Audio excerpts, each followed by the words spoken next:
Bonsoir, Mesdames et Messieurs. Bienvenue à cette séance ordinaire des membres du Conseil de la Ville de Sainte-Catherine, 10 juin 2025, 19h30. Aucun point à rajouter ou à retirer? Non, aucun point. Alors, on y va avec l'adoption de l'ordre du jour proposé par... Je propose. Je vais l'appuyer d'abord. Marie-Michel, merci. Adoption du procès-verbal de la séance ordinaire du 13 mai, proposé par... Je le propose, Isabelle. Isabelle. Appui. Je l'appuie, Marie. Marie, merci. Adoption du procès-verbal de la séance extraordinaire du 27 mai, proposé par... Je le propose, Michel. Michel, Je appui. l'appuie. Marie. Retour sur la période de questions des dernières séances. Alors, je vous laisse aller. Oui, tout à fait. Donc, premièrement, relativement à la demande de M. Favreau concernant la modélisation de la nappe phréatique, cette modélisation consiste à représenter à l'aide d'outils technologiques, d'outils informatiques, le comportement de l'eau souterraine. L'objectif est de mieux comprendre comment cette eau circule sous la surface du sol et comment elle évolue dans le temps selon les conditions météorologiques et les saisons. Cette modélisation permet d'anticiper les hausses et les baisses du niveau de la nappe, qu'on appelle des fluctuations. Ces fluctuations peuvent avoir un impact direct sur les réseaux d'égouts, en particulier lorsqu'ils sont plus anciens ou présentent des enjeux d'étanchéité. Quand le niveau de la nappe monte, l'eau peut s'infiltrer dans les conduites d'égout, ce qui augmente inutilement le volume d'eau à traiter dans les stations d'épuration. Cela peut engendrer une surcharge du réseau, des coûts supplémentaires et parfois même des débordements. C'est pourquoi la modélisation de la nappe phréatique est un outil précieux pour mieux gérer les infrastructures municipales, anticiper les risques et optimiser le traitement des eaux. Relativement à la question de Mme Vallée concernant l'installation de chicanes sur la piste cyclable à l'intersection de la rue Centrale et du boulevard Saint-Laurent, le comité de circulation de la Ville a eu des discussions concernant l'installation de chicanes sur les pistes cyclables à certaines intersections de la Ville, mais aucune installation de ce type n'est prévue pour l'année 2025. Puis, finalement, relativement à la demande de M. Bastarache en lien avec les maisons placardées sur la rue Centrale, un courriel a été envoyé à l'entrepreneur propriétaire des terrains afin de s'assurer qu'il prenne les mesures nécessaires pour réaliser dans les plus brefs délais les travaux d'entretien requis. C'est bon? C'est tout. Alors, on y va avec la première période de questions du public. Donc, j'inviterai Mme Gadéourian à prendre la parole. C'est vite, hein? Ben oui, bonsoir. En fait, c'est juste un petit questionnement. Comme on est relié avec le REM, je me demandais s'il y allait avoir un impact dû à la grève de la STM sur notre transport régional ou si c'est tel quel. Je ne penserais pas parce que le STM ne vient pas chez nous. Nous, c'est EXO. Alors, EXO n'est pas en grève. OK. Fait qu'on va espérer Parce que j'ai vu sur les autobus de Longueuil des affiches. Nous négocions. Je me suis dit, regardons. Ouais. Fait que... Disons qu'il y a 3 transporteurs. Tu as Ouais. EXO pour les couronnes. OK. Tu as les STL pour Montréal. Tu as le SLT pour Laval. Puis le SRL pour Longueuil. Qui n'a pas de lien avec, OK. avec Pour nous. l'instant, on Non, est... OK. Pour l'instant, on est correct. Ben, merci beaucoup. Merci. J'inviterai M. Bastarache à venir prendre la parole.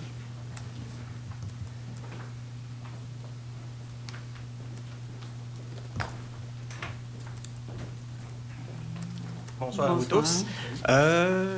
Deux petites questions. Une peut-être stupide, mais vous allez peut-être me le dire.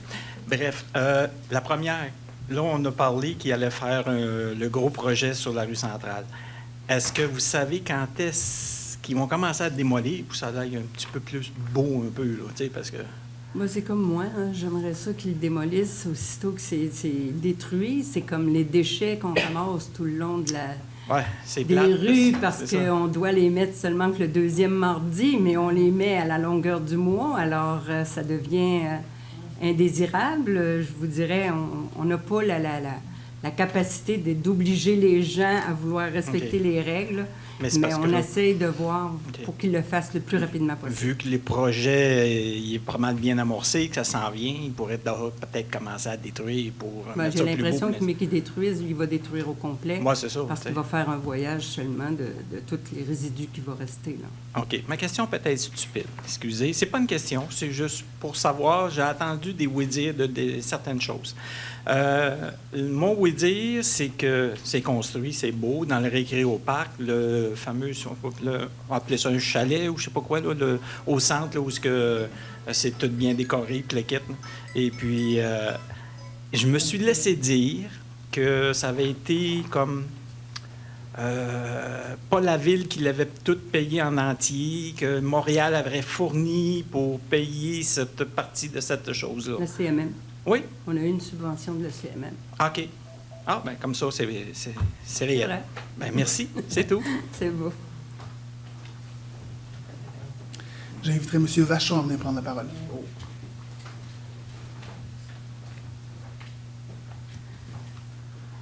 Bonsoir, madame. Sur le retour des questions, on n'est pas revenu sur ma question posée en mars, à savoir c'était quoi le montant de la quote-part qui vous était réclamé par l'Autorité régionale des transports métropolitains, montant que vous avez refusé. Est-ce que vous savez c'est combien le montant, madame? On va prendre en note et puis on vous répondra.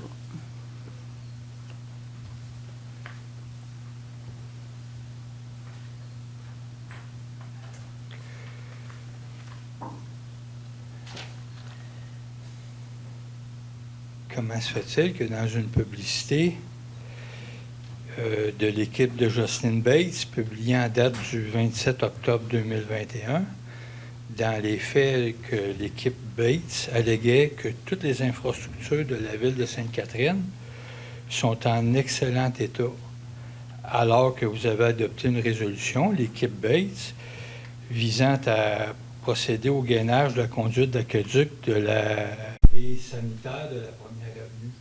Comment se fait-il? C'est simplement parce qu'on fait du gainage que nos infrastructures sont en bon état, mon cher monsieur.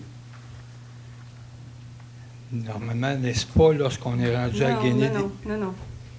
Essayez pas de m'embourber là-dedans. Vous n'aurez pas le dernier mot. Je vous avertis. C'est parce que Vous normalement... avez eu la réponse. Comment se fait-il? Vous avez eu la réponse. Ben, ça amène une autre question, madame. Comment se fait-il que vous êtes dû à faire du gainage alors que les infrastructures souterraines sont censées être en excellent état? Les infrastructures souterraines, quand on fait le gainage, c'est des infrastructures de 30, 40 et 50 et 60 ans. Exact. Merci, madame.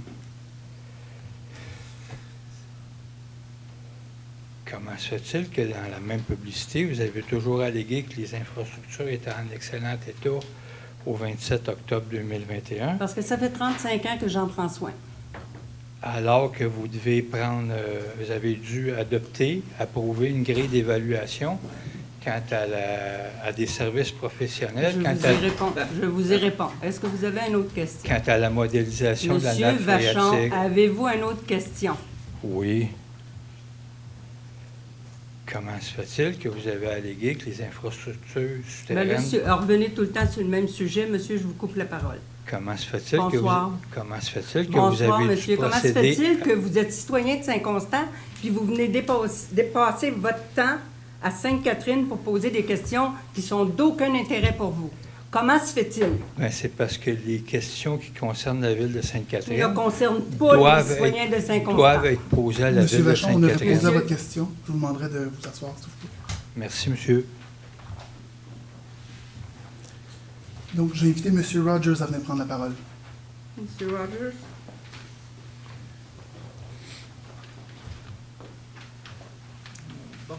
Bonjour. C'est plus un alignement d'une on va dire, question problématique que mes employés m'ont donné à Bois-Maritime. Notre fameux pont Levin ici pour accéder au Récourparc. Saison estivale arrive à grands pas, puis malheureusement, il y a juste un pont très populaire, vraiment pas large. Ça serait de savoir s'il y aurait soit de l'intérêt, soit par la ville ou le Récopac, d'avoir une discussion. Est-ce qu'on a des pancartes adéquates? Est-ce qu'on veut interdire les piétons, les rollerblades, les vélos sur la partie de l'avant du pont, en sachant très bien que le trottoir n'est pas large à côté?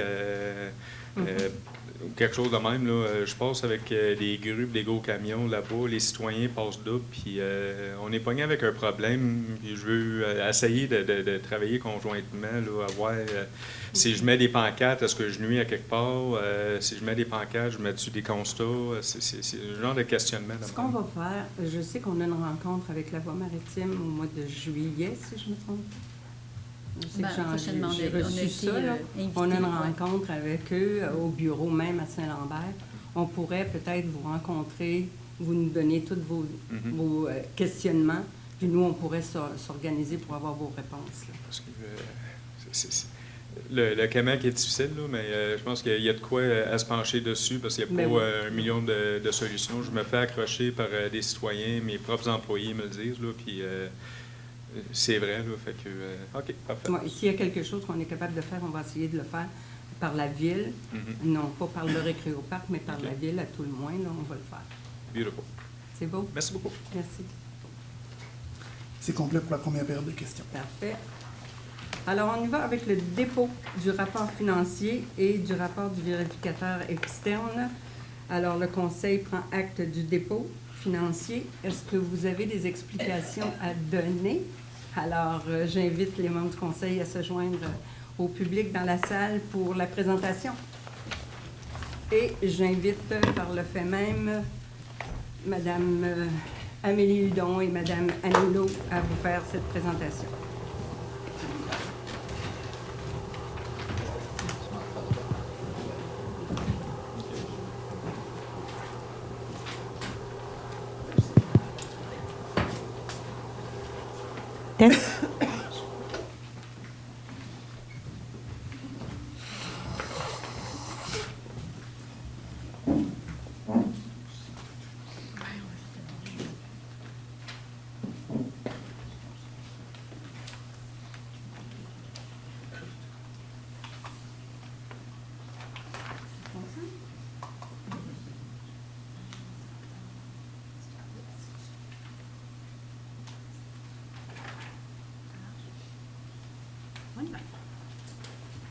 Donc, bonsoir tout le monde. Est-ce que vous m'entendez bien? Parfait. Donc, on vous présente ce soir le rapport financier pour l'année 2024 consolidé. Donc, nos états financiers ont été audités là, par la firme Raymond Chabot Grant Thornton.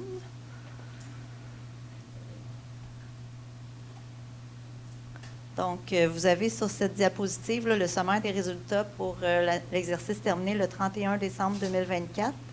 La première colonne vous indique les résultats de la ville de Sainte-Catherine et complètement à droite, vous avez le consolidé, c'est-à-dire la ville ainsi que les régies là, qui sont incluses là, dans nos états financiers. Donc, au niveau des résultats de la ville, on a des revenus de 38 863 400. On a eu des charges ou encore des dépenses pour 38 256 et 103 $ et des autres éléments à des fins fiscales pour 1,8 million. Donc, ce qui nous donne un excédent de fonctionnement pour l'exercice de 2 428 404.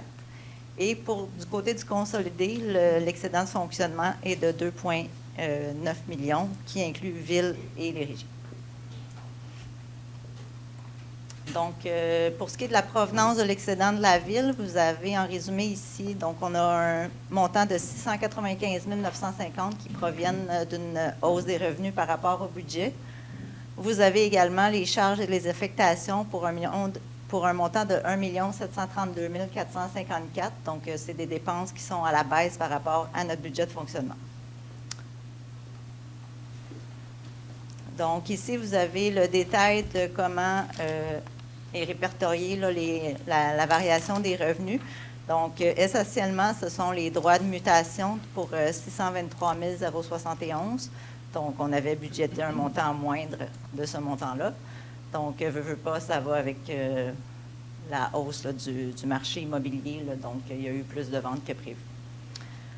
Ensuite de ça, on a également des revenus d'intérêt sur notre solde bancaire, sur les placements, etc., et aussi sur les gens là, qui payent en retard, donc pour un montant de 125 660. Ça s'explique là, notamment par la hausse des taux d'intérêt et non pas par nos soldes bancaires qui ont augmenté là, de façon importante. Ensuite, on a un recul par rapport à la taxation pour un montant de 260 122. Ce montant-là est principalement dû au report de construction sur certains projets industriels et résidentiels. Et également, là, le report de ces projets-là est aussi à cause de la hausse des taux d'intérêt et la hausse des coûts là, des matériaux de construction.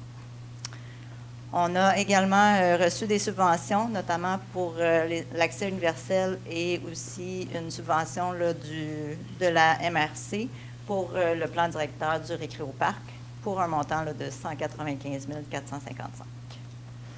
Ensuite, on a un petit montant autre là, pour 11 886 000. 11 000, effectivement. Depuis tantôt, je parle de millions, désolé. Au niveau de l'explication, au niveau des charges qui ont été moindres, on a quand même un montant de 779 412 qui est lié à la masse salariale. Ça représente quand même 45 de l'explication de la baisse des dépenses, notamment par des postes vacants et des absences. Ensuite, on a une économie au niveau de la consommation d'eau pour un montant de 234 924. Ça vient avec aussi notre entretien des égouts et des réseaux d'eau, donc le fait qu'on investit dans le gainage notamment, ça fait en sorte qu'on peut moins dépenser. Ça fait en sorte qu'on a des économies à ce niveau-là. Ensuite, on a eu une économie aussi au niveau de la gestion des déchets, notamment sur l'écocentre, les déchets domestiques et les matériaux secs pour un montant de 76 944. On a eu également un partage des excédents là, de la régie incendie pour un montant de 253 000, donc qui est revenu dans nos coffres ici. Par contre, on a quand même eu des dépenses de mesures d'urgence. On se souviendra du mois d'août l'année passée, là, donc ça fait un trou dans le budget de 45 000 $. On a eu des contributions supplémentaires au Récréoparc pour un montant de 150 000 $, notamment dû justement aux pluies aussi, là, qui ont fait en sorte qu'il y a eu des fermetures de plages, une baisse d'achalandage, etc. Ensuite, on a les frais de financement et d'intérêt. On le voyait tantôt dans les revenus que j'ai eu plus d'intérêts bancaires. Par contre, la contrepartie de tout ça, c'est maintenant que j'ai des dettes et des financements à faire, bien, ça me coûte aussi plus cher en financement. Donc, ici, on a un recul de 217 930 à ce niveau-là. Au niveau du déneigement, j'ai un montant de 200 648 qui est dû aux économies, là, aux économies à cause du coût du diesel et du fait là, que les chutes de neige ont été moins abondantes que ce qui était prévu au contrat. Au niveau des activités culturelles et récréatives, donc c'est principalement dû là, au coût des camps de jour et de la location du sportium. Donc, encore là, on a fait une économie de 100 277 par rapport au budget. Et dans la portion haute, vous avez différents éléments, dont des dépenses informatiques, de l'entretien de chaussée et différents honoraires, là, qui a eu une baisse des dépenses là, pour 478 889. Ici, vous avez un petit peu là, l'état des surplus accumulés non consolidés, donc pour la ville uniquement.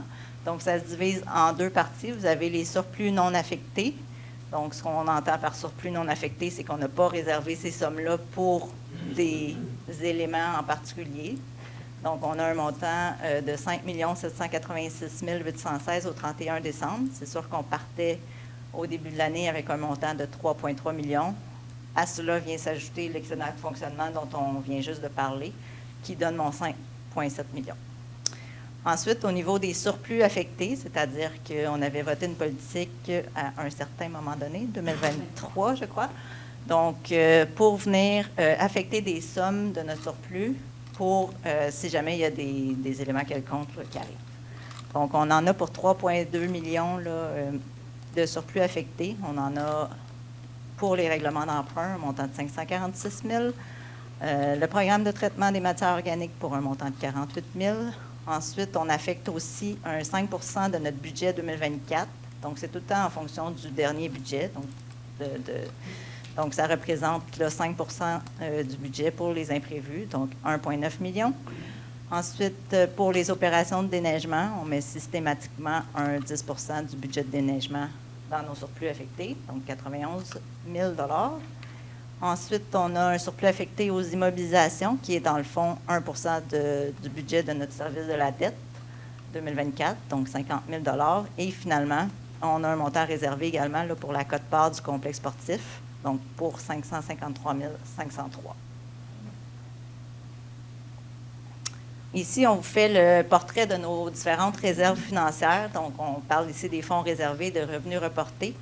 On a notamment le fonds réservé pour la dépense d'élection. Donc, on a un montant actuellement au 31 décembre de 120 000 On affectait à chaque année un montant de 40 000 Donc, c'est sûr que cette dépense-là sera utilisée, bien évidemment, en 2025 pour les élections qui s'en viennent. Vous avez ensuite le fonds de parc.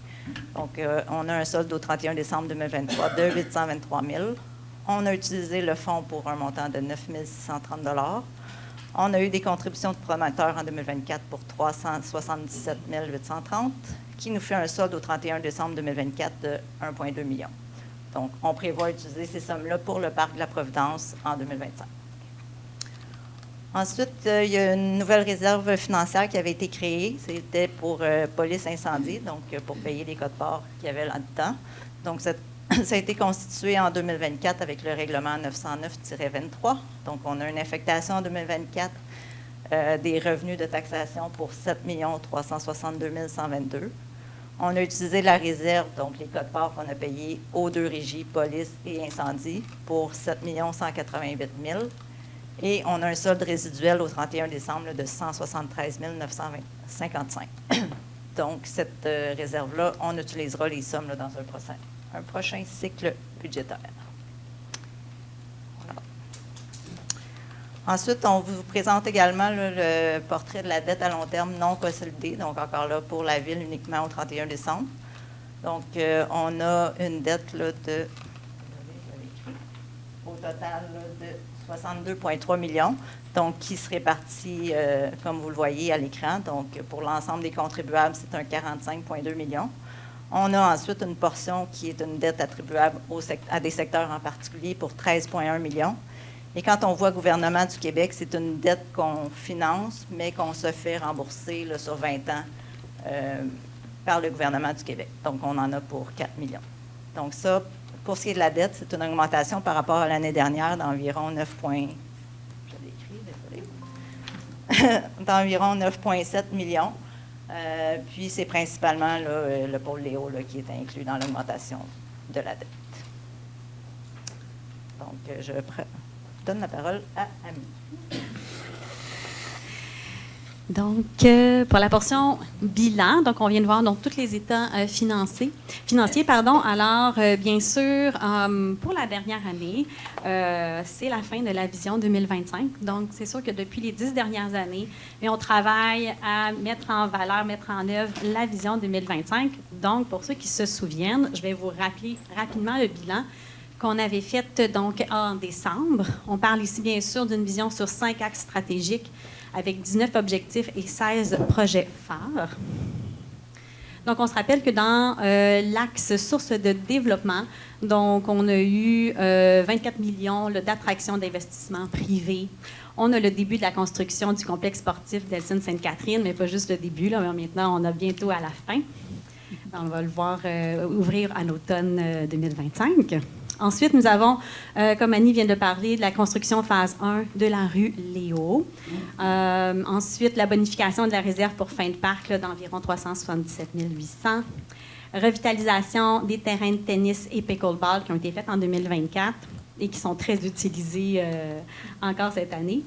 La réhabilitation du boulevard des Écluses, encore là, c'est toujours le maintien de nos actifs, donc de l'entretien des actifs, des infrastructures. Eh bien, ça dure 35, 45, 50, 60 ans. On les maintient, donc, dans un cycle régulier. Le boulevard des Écluses en était un. Et ensuite, la réhabilitation aussi de la rue des Bateliers et du Phare là, dans le processus de mise en œuvre. Pour ce qui est de la source d'interaction, alors en 2024 a débuté la construction du parc de la Providence qui va être inauguré incessamment donc au mois de juillet, donc il va se terminer à la fin juin. Ensuite, au niveau de la participation à l'ensemble des activités, des événements, des loisirs de la ville, donc c'est 23 000 participants là, pour toutes les activités de l'année. Au niveau de la source d'innovation, alors on a fait des investissements beaucoup au niveau de la sécurité du réseau informatique, la protection des données. On a déjà parlé de la loi là, sur la protection des données, comment c'est important. Donc la Ville a travaillé très, très fort au niveau de cette protection-là. Protection contre les fluctuations hydroélectriques au niveau de nos appareils et bien sûr le renforcement de notre réseau. Ensuite, au niveau des services de la bibliothèque, des nouveaux services numériques ont fait leur apparition, donc TapTouche, Verdict Santé et ALEC Éducation. Et on avait aussi un petit peu parlé, on avait une question sur la nappe phréatique. Donc, ça fait partie du plan d'action pour la réduction des eaux parasites, comme on l'a expliqué en début de séance. Donc, ça a été fait en 2024. Ensuite, pour la source durable, donc tout ce qui est environnemental, donc vous vous souvenez probablement de la politique de développement durable empreinte d'avenir. On est tendu avec un bilan sur du plan d'action de 37 actions, donc 67 ont été réalisés, 22 sont en cours et 11 sont encore à venir. L'année passée, on a donné 30 tonnes de compost qui ont été distribuées aux citoyens. Un nouveau programme, ça a été de redonner les bulbes des plantes de nos plates-bandes, donc les redonner aux citoyens donc à la fin de l'été. Donc, on en a distribué 800.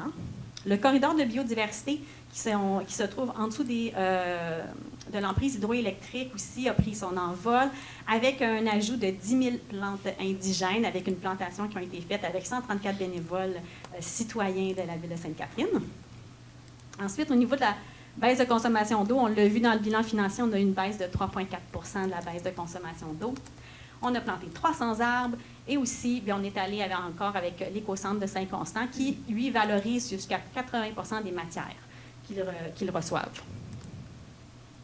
Notre dernier axe stratégique, source d'audace. Alors, au niveau des consultations publiques, on a fait la politique Ma Ville, Ma Santé, le PPUD Centre-Ville, le plan directeur du Récréoparc, la rue Brébeuf et bien sûr, comme à chaque année, on fait une séance d'information sur la taxation. En tout, il y a 1500 participants là, qui ont collaboré dans les différentes activités. On a annoncé une subvention de 20 millions au niveau du Sportium 2 glace avec le gouvernement du Québec. La programmation sportive partagée entre Delphine et Sainte-Catherine, l'année passée, c'était la première année. Donc, toute cette belle programmation sportive va bientôt déménager au centre sportif à l'ouverture de 2025. Et Mme Bates, je le rappelle, a reçu le prix Francine Ruel-Jutras par l'UMQ pour sa contribution à titre de femme en politique. Pour présenter quelques fiches techniques de projets, donc en lien avec le bilan. Donc, on a parlé de la construction de la rue Léo. Donc, on a parlé d'un investissement de 9,4 millions de dollars. Là. Donc, on parlait de l'augmentation de la dette et relié essentiellement à ce projet. Donc, qu'est-ce que c'est? C'est un prolongement d'une rue. Donc, ça devient une rue très importante, une collectrice, avec bien sûr un égout pluvial et sanitaire, l'aqueduc, le pavage, des bordures de béton, l'éclairage au DEL, une piste cyclable, comme vous pouvez voir, et même, je dirais, multifonctionnelle. On voit qu'elle a 3 voies, donc piétons et cyclistes, et bien sûr, un trottoir. Ensuite, au niveau de la pérennité des infrastructures, toujours, je parlais du boulevard des Écluses. Donc, c'est une portion d'investissement qui a coûté 2,2 millions. Sur lequel on a eu une subvention de 250 000 $. Ce que ça impliquait, ça a été une réhabilitation majeure entre Marie-Victorin et des Écluses, ça n'a pas de sens, et Saint-Laurent, je voulais écrire, fait que je vais le changer. Mise à niveau de 26 puisards et ajout de 4 nouveaux. Mise à niveau de 30 regards d'égouts et 15 vannes d'aqueduc. On a dû remplacer une conduite d'aqueduc sur 30 mètres. On a fait la réfection de trottoirs et de bordures et protection de 5 traverses piétonnes. Ensuite, chaque année, On fait des réfections de chaussées, trottoirs et bordures. Donc, en 2024, c'est un coût de 724 000 $. On a une subvention de 11 000 $ sur ces projets. Donc, en 2024, on a fait la rue des Bateliers, la rue du Phare, comme j'ai déjà parlé, mais on a aussi fait du resurfaçage pour les rues des Mélèzes, des Peupliers, des Frênes, des Carouges, des Cormorans, des Ronds et des Outardes. Et on a travaillé aussi 120 mètres de bordure et 50 mètres de trottoir dans ce projet. Ensuite, le parc de la Providence. Ce que vous voyez, ce ne sont pas des chiffres nécessairement de 2024, mais à peu près combien va coûter à terme le projet du parc de la Providence qui se termine cette année. On voulait vous le présenter aujourd'hui. Donc, ce sont des investissements prévus d'environ 2,2 millions de dollars. On a une subvention de la TACQ pour 1,3 million et on a parlé du fonds de parc qui va être utilisé. Donc, c'est environ 898 000 qui va être utilisé du fonds de parc. Donc, par conséquent, c'est un projet qui est entièrement financier et qui n'est pas du tout porté à la taxation des citoyens. Donc, entièrement financé donc, par les subventions et le fonds de parc. Les travaux, mais on parle d'un espace multigénérationnel, des jeux d'eau en recirculation, donc c'est nos deuxièmes jeux d'eau dans la ville, des nouveaux modules de jeu, des espaces de détente, un renouvellement du boisé pour remplacer les frênes qui étaient morts. Donc, on avait un énorme boisé de frênes, malheureusement, qui sont morts à cause de la grille du frêne. Donc, on a dû les abattre et on doit tout remplacer. Ensuite, il y a un sentier ludique et un terrain de pétanque. Je vous invite à venir le découvrir donc, en juillet. Et pour terminer, on parlait du corridor de biodiversité. Vous verrez que ce n'est pas un énorme coût, 2 000 $, mais c'est vraiment un projet qui est porteur pour la municipalité au niveau environnemental. Donc, on est soutenu par le Fonds mondial pour la nature Canada, le WWF Canada, et Environnement et Changement climatique Canada, qui nous ont fait, entre autres, des 10 000 plans. Donc, c'est sûr que c'est une réduction des fréquences de tonte sous l'emprise d'Hydro-Québec. Donc, effectivement, on voit la verdure pousser. Et ensuite, on a un suivi de plantes, des plantes envahissantes, des insectes et des pollinisateurs qui est fait par le WWF. Et on a la plantation de 10 000 plantes indigènes florales qu'on va pouvoir voir, qu'on va pouvoir découvrir cette année et qui, on espère, auront pris en fleurs. Donc, c'est ce qui termine le rapport financier. Merci.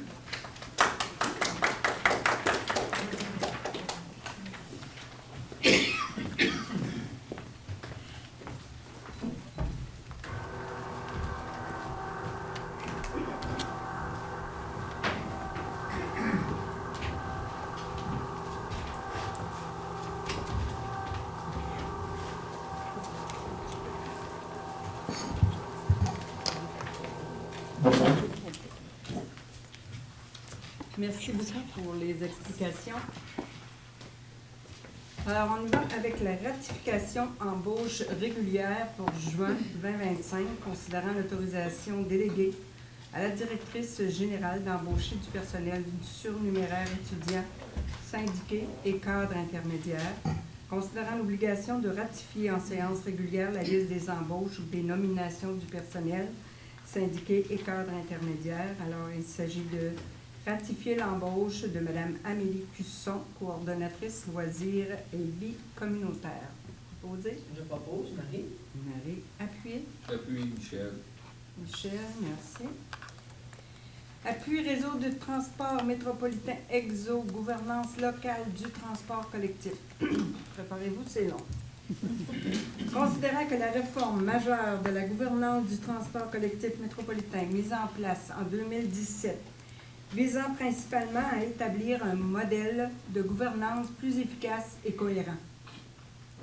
Considérant que depuis sa création en 2017, l'Autorité régionale des transports métropolitains a notamment la responsabilité de planifier et de développer le transport collectif et d'établir une offre de transport en réponse aux besoins des usagers, des services de transport collectif, incluant ceux à mobilité réduite, en ayant recours aux services des organismes publics de transport collectif pour leurs territoires respectifs, considérant que la complexité et la lourdeur de la gouvernance actuelle du transport collectif dans la région métropolitaine génère un manque d'efficience contraire à l'esprit initial de la réforme et nuise à la qualité et au développement des services locaux dans les municipalités des couronnes nord et sud de Montréal, desservies par le réseau de transport métropolitain.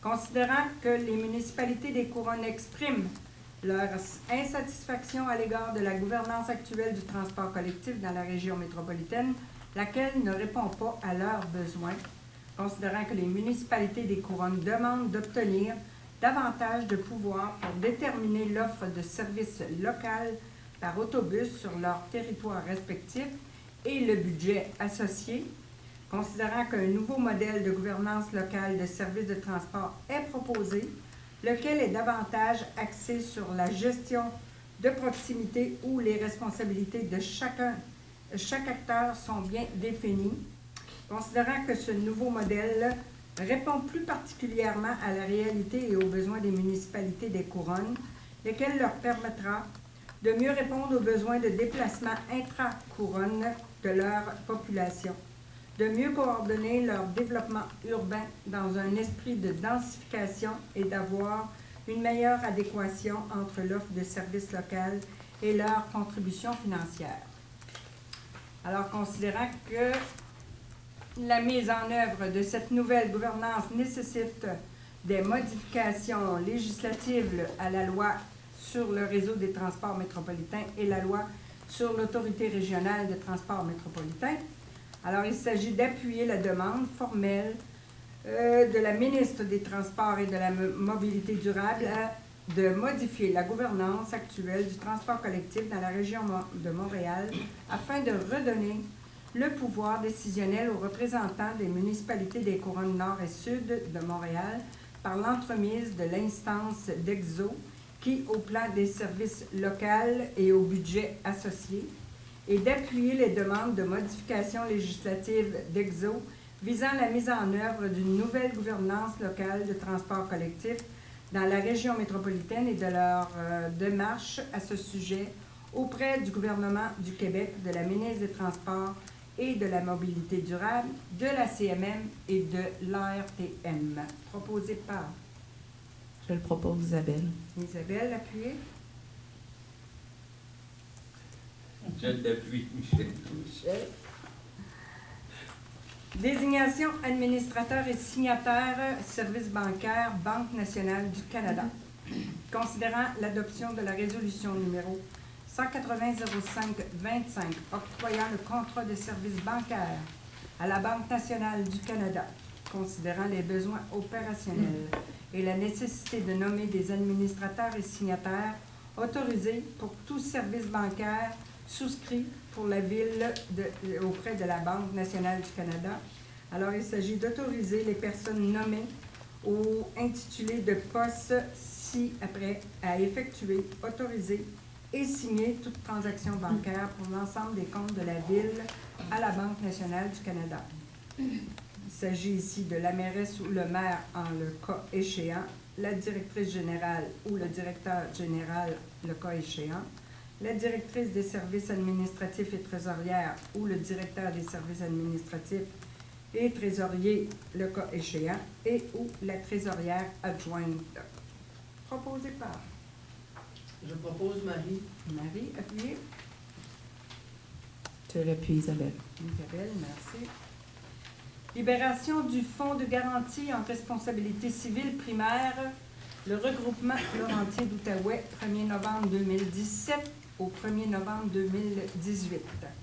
Considérant que la ville de Sainte-Catherine fut titulaire d'une police d'assurance couvrant la période du 1er novembre 2017 au 1er novembre 2018, considérant que cette police était sujette à une franchise individuelle, de même qu'à un fonds de garantie en assurance responsabilité civile primaire, considérant que la Convention relative à la gestion des fonds de garantie prévoit qu'il ne subsiste aucune réclamation couverte par les polices émises pour la période visée, le reliquat des fonds est libéré et retourné aux municipalités assurées, à chacune selon sa quote-part. Alors, il s'agit d'autoriser l'Union des municipalités du Québec à procéder au versement du reliquat du dit fonds de garantie aux membres du regroupement Laurentier d'Outaouais, dans les mêmes proportions que ceux-ci y ont contribué lors de sa constitution, de s'engager à retourner en partie ou en totalité le montant qui lui sera retourné du dit fonds de garantie si jamais une réclamation se déclare dans le futur et que ceux-ci engagent les fonds de garantie en responsabilité civile primaire pour la période du 1er novembre 2017 au 1er novembre 2018. Proposé par Je propose, Michel. Michel, appuyé. Je l'appuie, Marie. Marie, merci. Autorisation de signature renouvellement de l'entente relative à l'utilisation du complexe aquatique de la ville de Saint-Constant.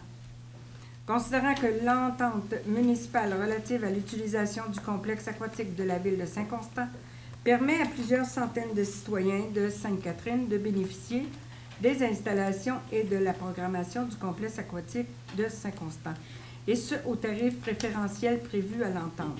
Considérant la volonté de la Ville de promouvoir l'activité physique et de répondre aux besoins de ses citoyens, considérant les crédits budgétaires disponibles dans l'exercice financier 2025, il s'agit d'autoriser le renouvellement de l'entente intermunicipale relative à l'utilisation du complexe aquatique de la Ville de Saint-Constant, et ce, pour une durée d'1 an. Proposé par Je propose Martin. Martin, appuyé. Je l'appuie, Marie. Marie, merci.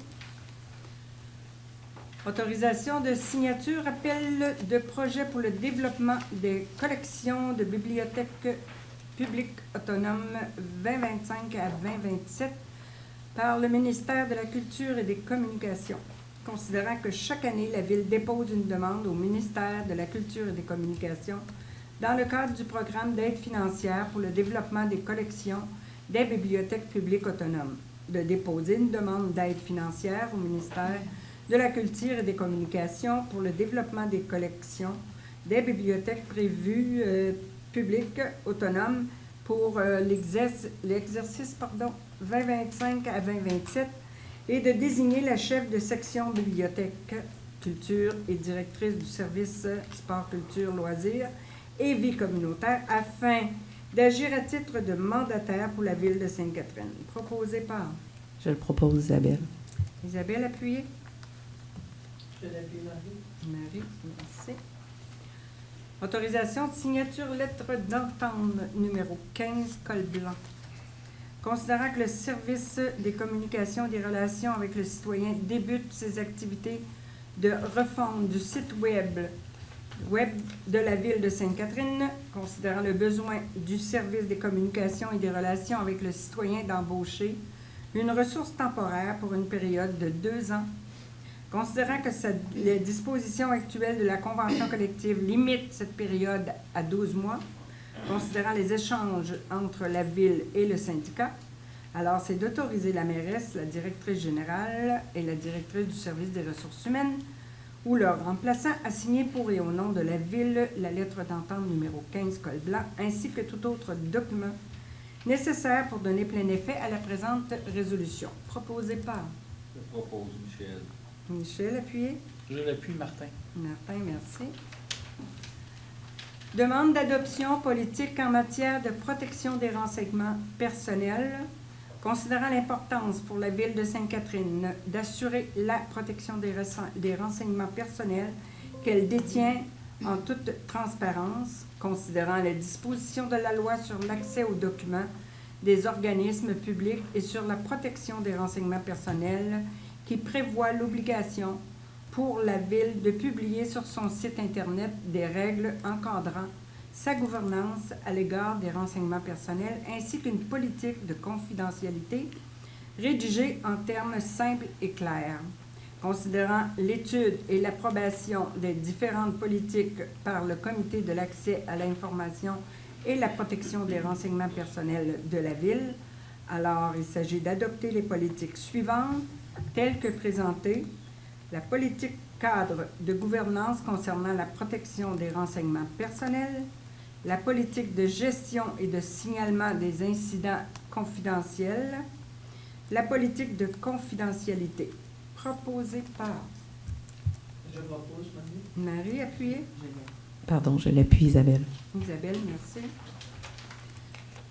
Demande d'approbation des critères d'évaluation des soumissions pour les services professionnels des vérificateurs externes. Considérant l'appel d'offres public que la Ville prévoit effectuer pour ses services professionnels de vérification externe, considérant l'article 108 de la loi sur les cités et villes, stipulant que la Ville doit nommer un vérificateur externe pour au moins 3 ou 4 exercices financiers, considérant la recommandation pour l'évaluation des soumissions et l'adjudication du contrat. Alors, il s'agit d'approuver les 6 critères d'évaluation de la soumission tels que présentés dans le cadre du processus d'appel d'offres pour les services professionnels de vérificateurs externes. Proposé par Je le propose, Isabelle. Je l'appuie, Martin. Martin, merci. Demande d'approbation bilan 2024 et le plan d'action 2023-2025 révisé en accessibilité universelle. Considérant les dispositions de l'article 61.1 de la loi visant à prévenir et à combattre l'intimidation et la violence à l'école, considérant l'obligation d'adopter un plan d'action en accessibilité universelle, considérant la volonté municipale d'affirmer son leadership en matière d'accessibilité universelle, considérant les crédits budgétaires disponibles dans l'exercice financier 2025 pour la réalisation des actions présentées dans le dit plan d'action. Alors, il s'agit d'adopter le plan 2024 et la révision du plan d'action en accessibilité universelle 2023-2025 tel que présenté. Proposé par Je le propose, Isabelle. Isabelle, appuyez. J'appuie Isabelle. Michel, merci. Demande d'ajout du contrat service professionnel intégré promenade fluviale du Grand Montréal, considérant le protocole d'entente intervenu entre la communauté métropolitaine de Montréal et la ville de Sainte-Catherine relativement à la réalisation d'une étude de faisabilité et les plans de devis pour la consolidation et la construction d'un sentier en berge et d'une piste multifonctionnelle sur la digue de la voie maritime. Considérant le mandat octroyé à la firme Daou Lestage pour les services professionnels intégrés pour le projet de la promenade fluviale du Grand Montréal, considérant une date cible de fin de projet qui est le 1er juillet 2022 prévu au contrat, considérant un prolongement d'échéancier, considérant l'impact significatif sur les estimations d'honoraires soumissionnés en septembre 2020 et une réévaluation nécessaire des coûts liés aux ressources humaines et techniques, considérant que les coûts relatifs à cet ajout seront remboursés en totalité à la Ville par la CMM. Alors, il s'agit d'autoriser l'ajout au contrat d'une somme de 31 268,70 taxes incluses, à la firme Daou Lestage dans la réalisation de son mandat. Proposé par Je le propose. Michel, appuyé par Je l'appuie, Marie, merci. Demande d'autorisation, utilisation du surplus accumulé non affecté, bon de commande émis mais non complété pour l'exercice financier 2024. Considérant que plusieurs bons de commande ont été émis en 2024 pour lesquels les biens ou services n'ont pas été livrés ou facturés avant la fin de l'exercice financier. Considérant que ces bons de commande représentent des engagements fermes pour lesquels des crédits budgétaires ont été réservés dans l'exercice financier 2024. Considérant que les crédits budgétaires réservés non utilisés à la fin d'un exercice financier se retrouvent au surplus accumulé non affecté, considérant que ces bons de commande sont ou seront complétés ou facturés en 2025, alors il s'agit d'autoriser l'affectation d'un montant de 68 910,60 du surplus accumulé non affecté à titre de crédit budgétaire pour l'exercice financier en cours pour couvrir les bons de commande émis dans l'exercice financier 2024 pour lesquels les biens et services n'ont pas été livrés ou facturés avant le 31 décembre 2024. Proposé par Je propose Marie. Marie, appuyé par Je l'appuie, Isabelle. Isabelle, merci. Demande d'autorisation à un PIA agrandissement d'un bâtiment industriel au 1600 rue Jean-Lachaine, considérant la demande d'autorisation d'implantation d'intégration architecturale concernant l'agrandissement d'un bâtiment industriel correspondant à l'adresse civique 1600 rue Jean-Lachaine, considérant que le comité consultatif d'urbanisme, le CCU, a étudié le 22 janvier 2024 la demande et a donné un avis favorable au projet d'agrandissement aux conditions suivantes. Le revêtement de maçonnerie du bâtiment existant doit demeurer à son état d'origine, non peint.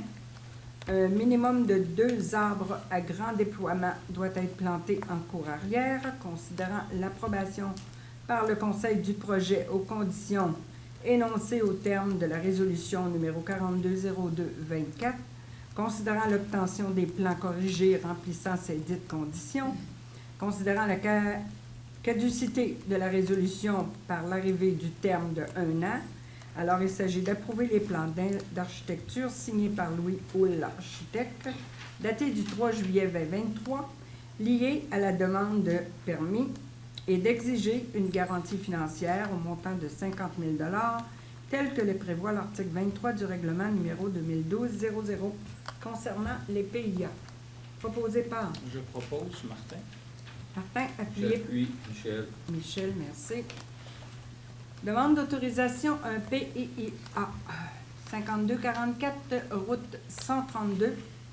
Alors, c'est de l'affichage considérant la demande d'autorisation d'un plan d'implantation d'intégration architecturale pour une enseigne détachée du bâtiment ainsi qu'une enseigne détachée au bâtiment qui correspond au 5244 route 132, considérant l'avis favorable suite à l'étude complète du dossier par le comité consultatif d'urbanisme, conditionnellement à ce que la couleur du mot « ballon » soit révisée en noir pour s'harmoniser avec les autres enseignes sur le bâtiment. Considérant que le demandeur a révisé ses plans afin de répondre à la demande du CCU. Alors, il s'agit d'approuver le projet tel que présenté en date du 17 janvier 2025 et le produit par lettrage expert associé à la demande du permis. Proposé par... Je propose Martin. Martin, appuyé. Je l'appuie, Marie. Marie, merci. Second projet de résolution, demande de PPC Moi au 360 à 504 rue Centrale. Alors, considérant que le service de l'aménagement du territoire du développement économique a reçu une demande assujettie au règlement numéro 2022-00 relatif au projet particulier de construction, de modification ou d'occupation d'un immeuble pour la réalisation d'un bâtiment multifamilial de 3 à 4 étages composé de 3 parties hors sol réunies par un stationnement souterrain et abritant environ 113 logements et un local commercial situé sur la rue Centrale, considérant l'adoption du premier projet de résolution tenu à la séance du Conseil du 13 mai 2025, considérant qu'une consultation publique a été tenue le 27 mai à 19h, c'est d'accepter, en vertu du règlement numéro 2022-00, relatif au projet particulier de construction, de modification ou d'occupation d'un immeuble, le second projet de résolution sans modification tel que présenté. Proposé par... Je propose Martin. Martin, appuyé. Je l'appuie, Michel. Michel, merci. Octroi de contrat, achat d'une auto-récureuse à plancher pour le centre municipal.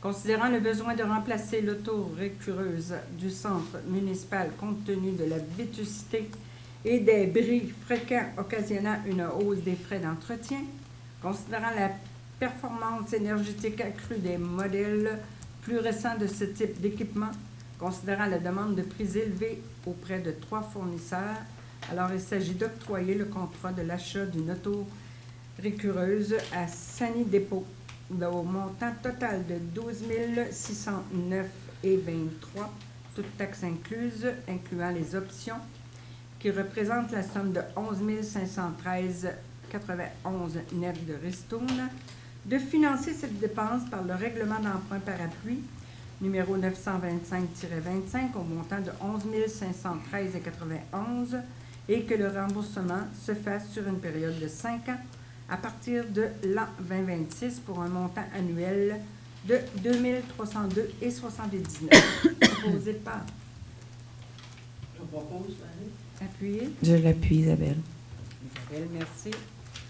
Octroi de contrat achat de table d'échecs en béton pour le Parc Optimis.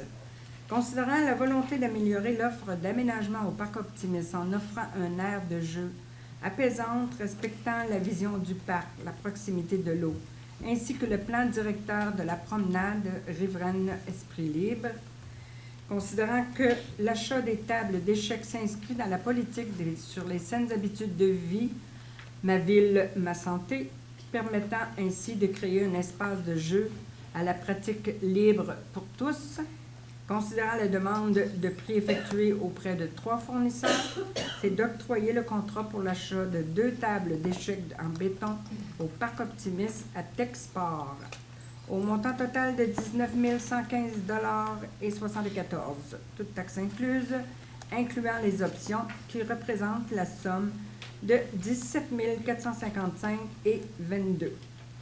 De financer cette dépense par le règlement d'emprunt parapluie, numéro 925-25, au montant de 17 455,22 net de ristourne, et que le remboursement se fasse sur une période de 5 ans à partir de l'an 2026 pour un montant annuel de 3 491,05. Proposé par. Je le propose, Isabelle. Isabelle, appuyée. Je l'appuie Marie. Marie, merci. Octroi de contrat pour le remplacement de boîtes de service. Considérant la nécessité de maintenir un fonctionnement sécuritaire de boîtes de service permettant la fermeture d'eau à l'emprise municipale pour chaque résidence, considérant la demande de prix effectuée auprès de 3 fournisseurs, alors il s'agit d'octroyer le contrat de remplacement des boîtes de service Sanivac 92 85 06 62 Québec Inc. au montant total de 61 206,94, toutes taxes incluses, qui représente la somme de 55 890,09 net de ristourne. De financer cette dépense par le règlement d'emprunt parapluie 925-25 et que le remboursement se fasse sur une période de 20 ans à partir de 2025 pour un montant annuel de 2 794,50. Proposé par. Je propose Michel. Michel, appuyé par. Je l'appuie Marie. Merci beaucoup. Octroi de contrat fourniture et installation d'une borne de recharge électrique au garage municipal.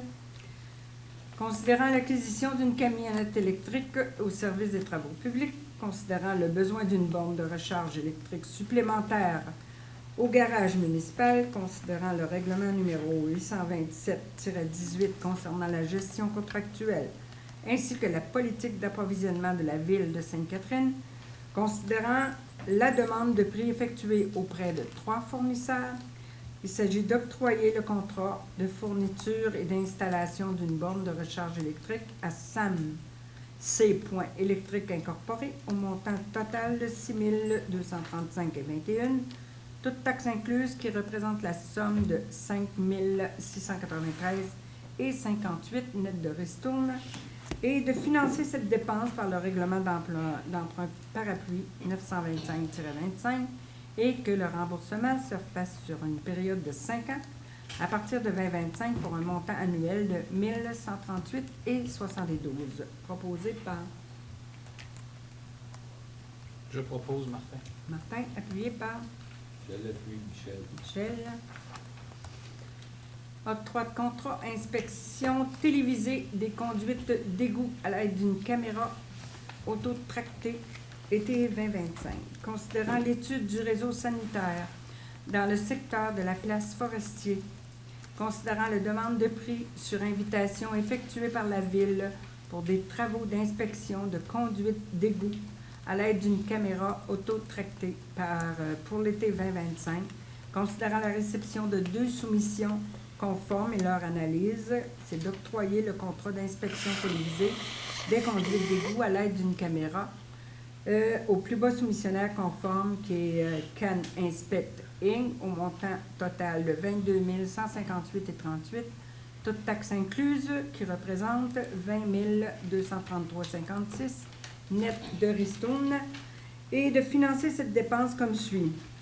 Volet nettoyage des conduites par les crédits budgétaires disponibles pour l'exercice financier 2025 au montant de 8 454,26 $, net de ristourne.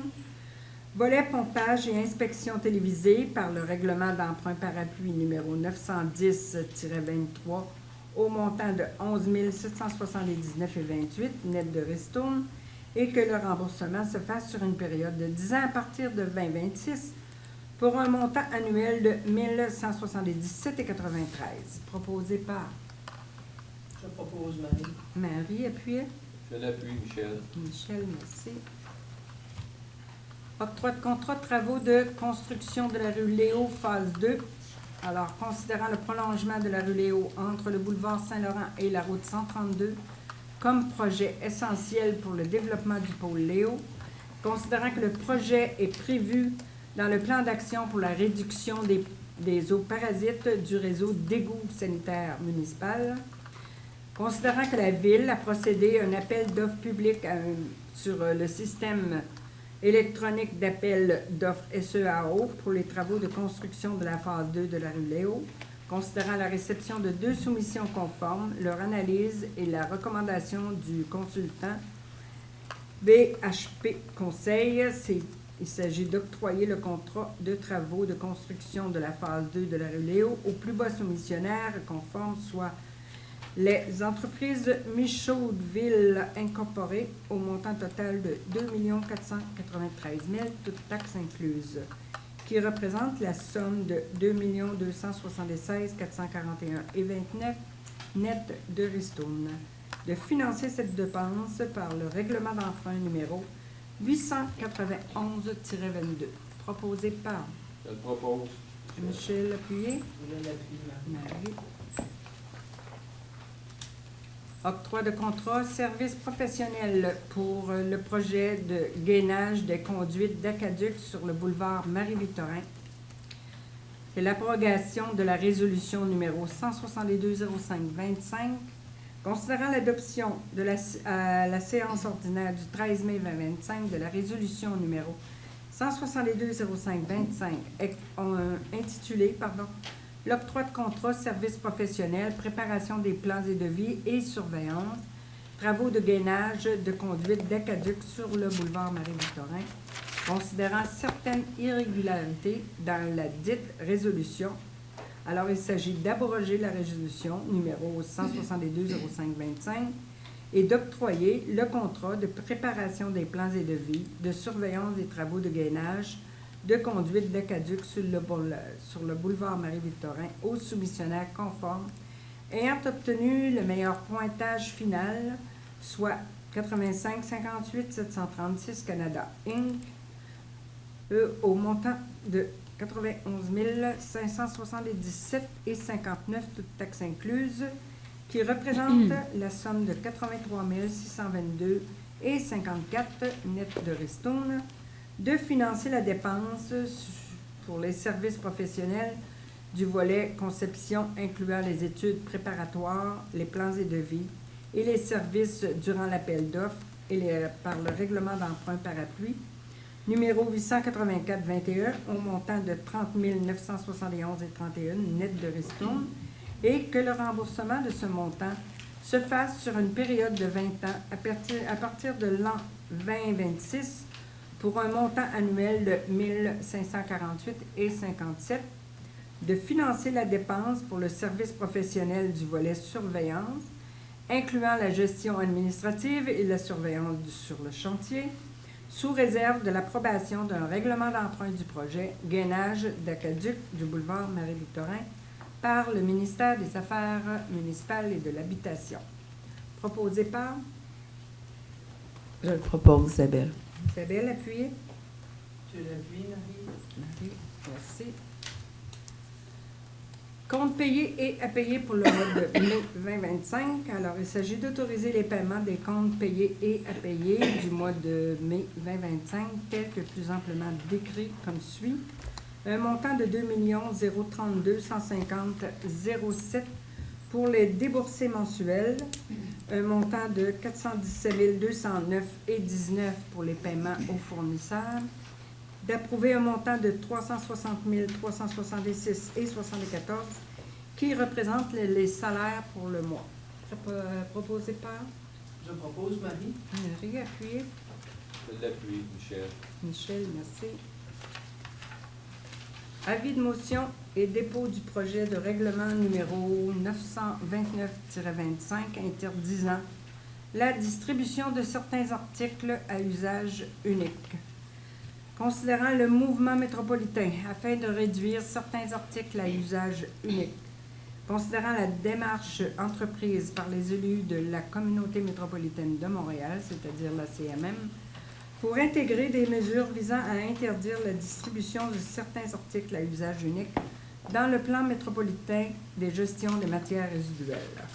Considérant qu'en vertu de la loi sur les compétences municipales, les municipalités peuvent adopter des règlements en matière d'environnement, considérant que la gestion globale des déchets et des matières résiduelles est un enjeu prioritaire identifié dans la politique de développement durable intitulée « Empreinte d'avenir », l'héritage de demain de la ville de Sainte-Catherine. Alors, il s'agit de donner avis de motion à l'effet que le règlement numéro 929-25 interdisant la distribution de certains articles à usage unique sera soumis pour l'adoption à la prochaine séance ou à une séance subséquente. Qui donne avis? Je donne avis. Marie. Deuxième période de questions. Oui. Pour commencer, j'aimerais juste rappeler qu'on ne peut pas enregistrer les séances ou les filmer. La Ville fait un enregistrement, puis cet enregistrement-là est mis en ligne à l'intérieur de 24 heures. Simplement à faire un rappel. Donc, pour la période de questions, je vais inviter Mme Gadouri à venir prendre la parole. C'est rare, 2 fois, j'ai pris connaissance, c'est concernant justement l'avis de motion, j'ai pris connaissance du document. Je voulais juste savoir c'est quoi qu'on va interdire, parce que là, ici, on me dit objet d'interdire la distribution aux consommateurs de certains articles à usage unique par les établissements qui proposent un service de restauration. Et je vais être honnête avec vous, je ne sais pas plus que vous. Ah, OK. Parce que là, je me dis, ça parle qui propose un service de restauration ou qui emballe et distribue des aliments aux consommateurs. Attends une minute, là. Oui, disons que ça doit être, vous savez, les boîtes là, que les restaurants mettent le manger dedans. Tu sais, ils veulent de plus en plus que ce soit des coffrets de plastique qu'on peut réutiliser, tandis qu'au lieu de les jeter dans les déchets, c'est un peu dans ce sens-là. Quand on dit usage unique, c'est que, regarde, soyez sûr que l'usage que vous allez faire du contenant, on va pouvoir le réutiliser. C'est juste dans ce sens-là. OK. OK. Ça va être présenté la prochaine fois. Ça va être présenté, puis on va avoir de l'information. C'est la CMM qui passe ce projet-là. Fait que nous, on va avoir de l'information là-dessus, puis on va pouvoir le mettre sur le site. Merci. Donc, j'inviterai Mme Fourré à venir prendre la parole. Bonsoir. Bonsoir, madame. J'ai 2 questions. J'ai été étonnée qu'il y avait une subvention qui avait l'air de venir comme de la CMM pour le pavillon Récréoparc. J'étais surprise parce que je me disais, c'est Montréal qui subventionne notre pavillon. C'est pas Montréal, c'est la CMM. La CMM, c'est la communauté métropolitaine qui englobe 82 municipalités. Alors, les 82 municipalités ont quand même des possibilités d'aller chercher des subventions à l'intérieur de l'organisme. Mais nous, on a fait une demande et ça a été reçu. C'est bien. Deuxième question. Il était question de la Banque nationale dans le 6.3, puis je me posais la question, est-ce que ça veut dire que la Caisse populaire qui avait coupé les services? Non, ça n'a pas de lien. C'est la Caisse populaire, malheureusement, on est allé en appel d'offres et n'a pas répondu à nos besoins. C'est la Banque nationale qui a répondu à nos besoins. Ah, ça veut dire que ça confirme que ce ne sera plus la Caisse populaire. Ça confirme que c'est plus, la Caisse populaire n'a plus les effectifs de la ville de Sainte-Catherine. Bon, ça fait sourire. Merci. Donc, j'inviterai M. Bastarache à venir prendre la parole.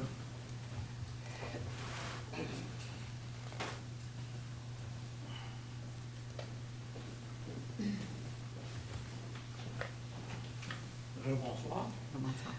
6.11, j'aimerais avoir un petit peu de détails. 6.11, c'est sur le demande d'ajout de contrat de service professionnel intégrer le promenade du fluvial du Grand Montréal. OK. Ça se trouve où? C'est-tu l'autre base que les pêcheurs vont ou c'est en haut? C'est du côté des pêcheurs. OK. Parce Tout que quand en on bas? parle de la promenade fluviale, c'est en bas et en haut. OK. OK? Puis là, ben, ils ont une demande d'avoir un ajout parce que l'entente qui avait été faite avec l'Estage et Daou dans ce temps, en 2021-2022, je pense, il y avait des tarifs, mais là, on le met à jour. Fait qu'il y a un ajustement de tarifs, mais c'est la CMM qui paye pour. C'est pas la Ville de Saint-Catherine. OK. Merci. Merci. J'inviterai Mme Vallée à venir prendre la parole.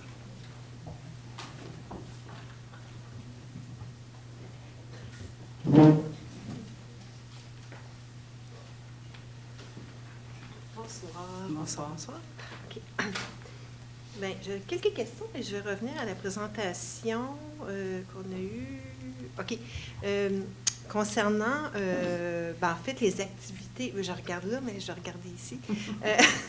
Concernant les activités offertes par la Ville, qui vont être déplacées au nouveau centre sportif, Oui. de Sainte-Catherine, je me demandais si ça pas bien, parce que je ne sais pas si vraiment il va y avoir encore quelques activités qui vont rester à Aimé-Guérin. Est-ce que... Bien, c'est sûr qu'il va y en avoir quand même quelques-unes, sauf que quand on a un groupe qui est beaucoup plus grand à ce moment-là, je vais laisser notre directrice vous renseigner là-dessus.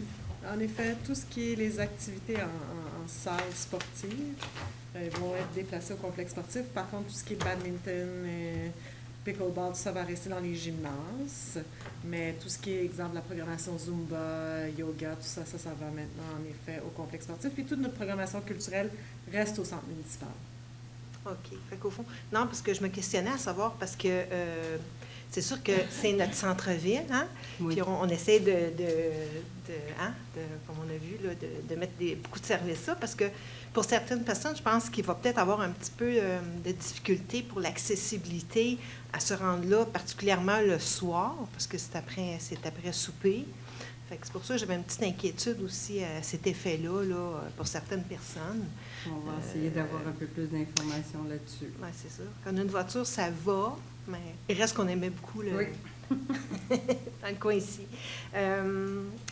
Autre question, c'est un peu comme une suite de questions, pas de questionnement, mais j'ai pas une préoccupation, mais c'est que j'ai remarqué dernièrement que des nouveaux types de véhicules motorisés qui se promènent, comme on le sait, un peu partout sur la piste cyclable et aussi sur la voie normale. Donc, j'en ai vu de toutes les couleurs. J'ai vu l'espèce de roue, juste une roue. Et puis, ce que je veux dire, c'est que la personne, je ne sais pas ce qu'elle aboutit, mais en tout cas, jusqu'à un moment donné, elle est arrivée en arrière de moi, mais vraiment, ça flaille quand même, cette affaire-là. Fait que, il y a ça, j'ai vu vraiment de nouveaux types se promener un peu sur comme j'ai dit, sur la rue, mais la piste cyclable aussi. Évidemment, il y a toujours mes amis, là, les vélos de route qui, eux, empruntent allègrement les rues. Et puis, voilà, au lieu de faire de prendre des pistes cyclables, évidemment, les stops, on les a vus aussi. Mais, donc, c'est ça. Alors, est-ce qu'on va faire quelque chose avec ça? Parce que là, vraiment, je pense que ça commence à être un petit peu anarchique. Est-ce que j'ai vu un petit peu, là, comme j'ai dit, divers nouveaux véhicules motorisés? Oui, il y en a plusieurs des nouveautés, là. Autant la trottinette électrique, ça peut être rien qu'une roue, il y en a plusieurs là, qui jouent avec ça. Là. Fait qu'il y en a qui disent, bon, j'emprunte ça, après ça, oups, je passe à telle place, je repointe la rue. Fait que là, je pense que c'est un petit peu difficile. Il faudrait regarder peut-être notre réglementation, jusqu'où on va avec notre réglementation là-dessus, puis demander à avoir plus de sécurité. Bien, c'est ça. Puis, en tout cas, parfait, merci. Et puis, OK. Bon, j'avais une autre petite question, mais bon, en espérant qu'elle ne soit pas trop stupide non plus, mais pour dire comme M. Bastarache disait, concernant le fameux conseil de démolition, je me demandais pourquoi il n'y avait pas de citoyens comme c'est le cas pour le CCU. C'est ça exactement. L'effet de transparence. Je me demandais pourquoi il n'y en avait pas sur celui-ci, mais il y en avait sur l'autre. Ça, je ne pourrais pas vous répondre parce que nous, il y a eu le sentiment d'avoir un comité de citoyens. Pour le CCU, ça, c'était une loi. Mais le comité de démolition, c'est pas une loi, c'est une volonté. Oui, c'est... Et la composition c'est une loi, c'est signifiée. obligatoire, puis c'est un comité qui est décisionnel également. Donc, dans sa composition, il est constitué d'élus. Donc, c'est un choix, c'est la volonté. Oui, c'est ça. Mais on pourrait ajouter des citoyens pour une meilleure transparence ou une meilleure... On pourra revenir, Mme Bates, à savoir comment le Conseil, comment la loi prévoit que ça pourra être... constitué, mais c'est encadré par la loi. C'est encadré, fait qu'à ce moment-là, on va aller voir plus d'informations. Parfait. Merci beaucoup. Merci. Et c'est ça. Mais j'ai manqué malheureusement, j'ai constaté qu'il y avait eu une séance le 27 mai dernier concernant le projet PP C'est moi. Mais est-ce que dans le visuel qu'on a vu encore, est-ce que en arrière, est-ce que c'est vraiment, je dirais pas d'un morceau, je ne sais pas comment l'exprimer autrement, là, la partie arrière, est-ce que vraiment ça fait partie d'un bout à l'autre, c'est-à-dire si... oui, merci. Dans une espèce de... Toute une unité au complet. Parce que ça a l'air quand même assez long. Je me demandais, est-ce que c'est vraiment... Ou est-ce qu'il y a des accès? Moi, vu que vous avez manqué la présentation, est-ce qu'il n'y aurait pas possibilité de... La présentation, est-ce qu'elle est sur notre site? Je ne suis pas sûre. On peut voir, mais il est toujours possible là, pour vous de vous présenter ou de prendre un rendez-vous avec le service d'aménagement du territoire. On pourra vous présenter le plan puis vous expliquer ce qu'il en est pour répondre à vos questions. Il y a encore les étapes. Il y a encore des étapes à ça? Non, il est pas mal avancé. C'est pas mal avancé. OK, mais je sais ça parce que c'était... On lui demande de démolir, là. Oui, je sais, M. Bassara, j'ai hâte. OK, c'est parfait. Ben, merci. Visuellement, c'est pas bon. Merci. Ben, c'est sûr qu'il y a des placards un peu partout, mais ça va de ça paraît être... Merci beaucoup. Donc, j'inviterai M. Hubert à venir prendre la parole. C'est bon, merci. Je vais inviter M. Tristan Wimer à venir prendre la parole. C'est bon, merci.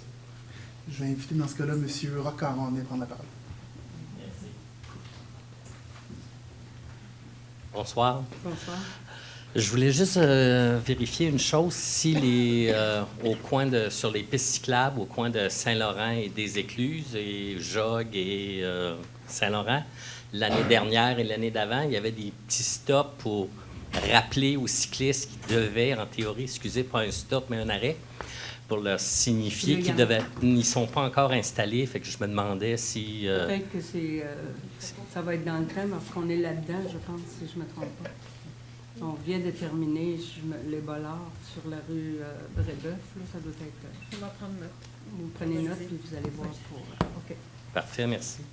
L'autre question, je voulais juste savoir, sur le projet du Sportium 2, est-ce qu'il y a eu des développements ou non? C'est encore au stade...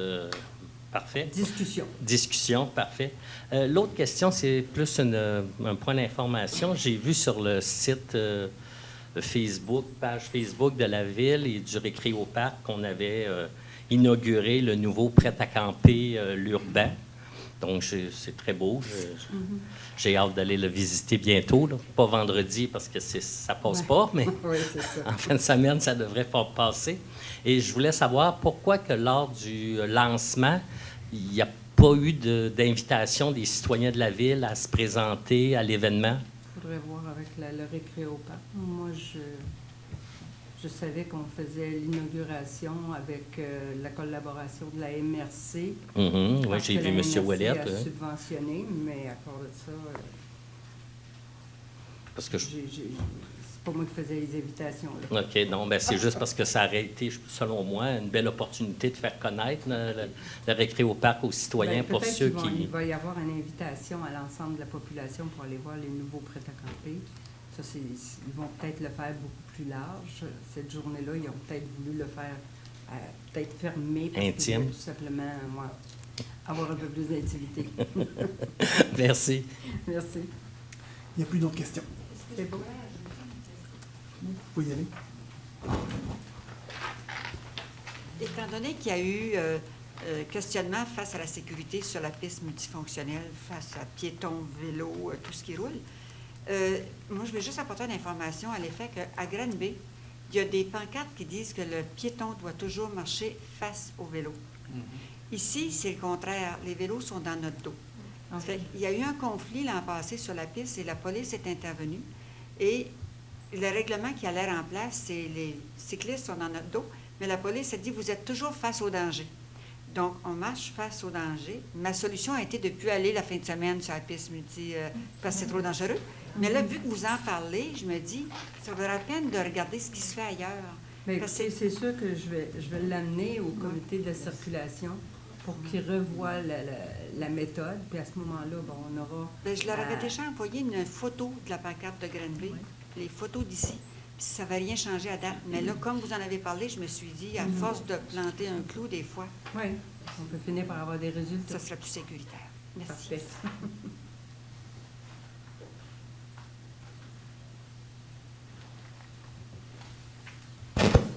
C'est bon. Communication publique. L'été s'en vient, soyez prudents. Faites attention avec vos piscines. Les enfants, on les watch. Levée de la séance. Je propose. Martin, appuie. Je l'appuie. Merci.